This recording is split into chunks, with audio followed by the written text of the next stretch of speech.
Telepresence, the job that trains its own replacement. Most people think robots are coming to replace workers. That is too simple. What is actually happening first is stranger. Imagine this: a construction robot in London, a human operator in Manila, one machine, one wage bill, 2 time zones, 0 union leverage. Welcome to Telepresence Robotics. The future of work has a broadband connection. The robot is here, you just aren't in it. Telepresence robotics means a human controls a physical robot remotely, not AI autonomy, not science fiction androids, just a mechanical body with a human brain plugged in over the internet. The robot lifts, the robot welds, the robot drills, but somewhere else, a human decides where. It is remote work with hydraulic arms. We spent 20 years moving call centres overseas. Now we are moving bodies. Globalization gets a body. We already globalized information work, software, customer service, graphic design, content moderation. Telepresence extends that logic into physical labor. Instead of outsourcing the factory, you outsource the operator. The machine stays in the high-income country. The wage bill does not. This is wage arbitrage with metal bones. If a robot in London can be driven for 1/4 of the local wage, someone will try it. Not because they are evil, because the spreadsheet says yes. This is not science fiction. This is already happening in early forms.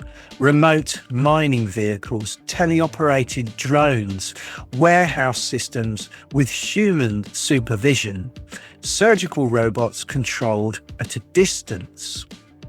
We are not waiting for humanoid androids to take over cafes. We are already experimenting with remote embodiment in high-value environments. The only reason it's not everywhere yet is that the hardware, networks and economics are still aligning. But they are aligning. Telepresence is a bridge, not a destination. But here's the uncomfortable part. Telepresence is not the end state. It is the training phase. Robots are not yet good enough to operate autonomously in messy environments. Construction sites are chaotic. Care work is socially complex. Maintenance jobs are unpredictable. Humans are still better at improvisation. So we plug humans into machines. But every action the human takes generates data. Every correction, every hesitation, every mistake. That data trains the system. The human operator is not just working, they are teaching their replacement. A job that erases itself. Telepresence solves a problem, then it quietly solves itself.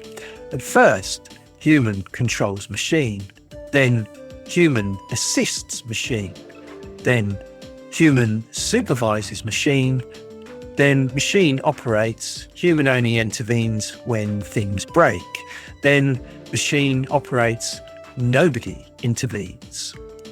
The bridge disappears once you cross it. And then the people who built it are no longer needed on the other side. But full autonomy is not magic. Now, let's slow down. Autonomy works beautifully in controlled environments. Assembly lines, structured warehouses, predictable workflows. But reality is not structured. Reality is chaotic. Old wiring behind walls, unexpected human behaviour, weather, dust, improvised fixes, social nuance. High entropy environments are difficult. This is why telepresence may persist longer than the hype suggests. Not everywhere can be neatly automated. Some domains will remain hybrid, but hybrid still means compressed labour power. The real issue is power, not robots. This is not really about machines, it's about bargaining power. Telepresence turns local labour markets into global ones. You are no longer competing with the person down the street. You are competing with the entire planet. Capital has already globalised. Labour mostly has not. Telepresence amplifies that imbalance. And when telepresence gives way to autonomy, the compression becomes even more severe. You train the system does not need you anymore. That is a brutal asymmetry. The dark version. Here is the dystopian scenario. A gig platform for robot operators. Log in, bid for tasks, compete globally per minute rates. Algorithmic scoring, performance metrics, no local labour protection.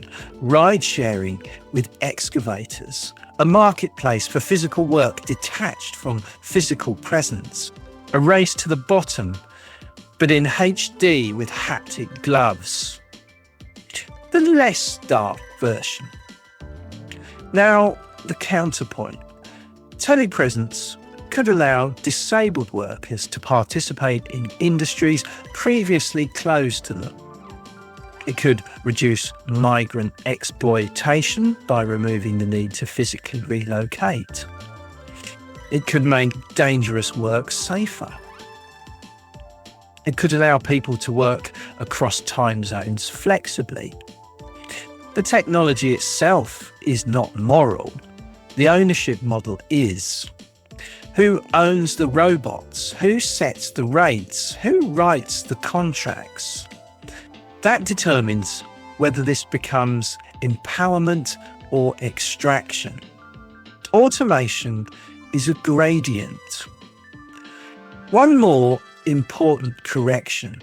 Automation is not a switch. It is a slope.